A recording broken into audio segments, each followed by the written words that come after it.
گلونو هیواد والو اختر مبارک شاہ. میں نے پہلے بھی کہا تھا آپ لوگوں کو، یہ ایک اور ویڈیو بنا تو میں نے کہا یہاں جو ہے نا یہ ایسی جگہ چاروں طرف سے بند ہے، ہم پکنک پہ آئے ہوئے ہیں. تو ایک اور بات بتاتا چلوں کہ یہاں جو لوگ رہتے ہیں یہ پانی پی رہے ہیں. یہ بارشوں کا پانی ہے، جب یہاں پہ رک جاتی ہے تو یہ لوگ آتے ہیں اور یہاں سے لے جاتے ہیں یہ جو گدے وغیرہ ہے اس کے اوپر لاد کے. ٹھیک ہے نا، یہ دیکھو کہیں پہ بھی راستہ نہیں ہے.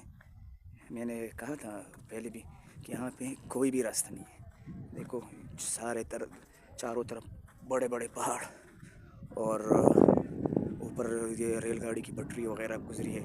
ٹھیک ہے، گزرا ہے، سڑک وغیرہ ہے، بہت سارے لوگ آئے ہوئے.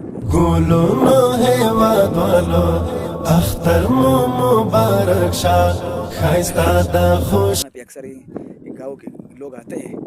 ٹھیک ہے، اور یہ لوگ مطلب پانی وغیرہ پینے کا پانی بھی یہاں سے لے جاتے ہیں. یہ دیکھو یہ پانی یہاں سے لے جاتے ہیں. بیچاروں کے پاس کنویں وغیرہ بھی نہیں ہے اور پانی کی بھی. گلونو هیواد والو اختر مبارک شاہ خیستہ دا خوشاله مزدگر مبارک شاہ خیستہ دا خوش. اور ان لوگوں کے اوپر پانی مہیا کرنے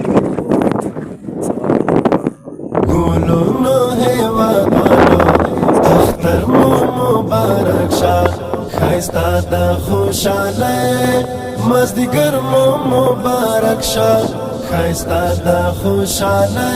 چھوٹے چھوٹے درخت ہیں، بادام اور اسی طرح پستہ وغیرہ سب کچھ کا یہاں پہ ہم کو وہ درخت ملے گا. ٹھیک ہے، تو اس وجہ سے ہم یہاں آئے ہوئے ہیں اس کے لیے پکنک کے لیے. یہ دیکھو یہ پل ہے. گلونو هیواد والو اختر مبارک شاہ خیستہ دا خوشاله مزدگر مبارک شاہ خیستہ دا خوشاله مزدگر. اور پتہ نہیں کون سے لوگ تھے وہ جو پہاڑوں کو تراشتے تھے، اپنے گھر بناتے تھے. بالکل اسی طرح فیل کر رہے ہیں، بالکل اسی طرح. یہ دیکھو کیسے، یہ دیکھو سرنگ بنے ہوئے. ہاں بالکل اسی طرح. چلے بھائی میں چلتا ہوں، اور لوگ مجھے بلا رہے ہیں، شاید کھانے کا ٹائم ہے تو کھانا کھا کے. اور بعض لوگوں نے یہ دیکھو یہاں پہ اپنے موٹر سائیکل لائے. گلونو هیواد والو اختر مبارک شاہ خیستہ دا خوشاله مزدگر مبارک شاہ.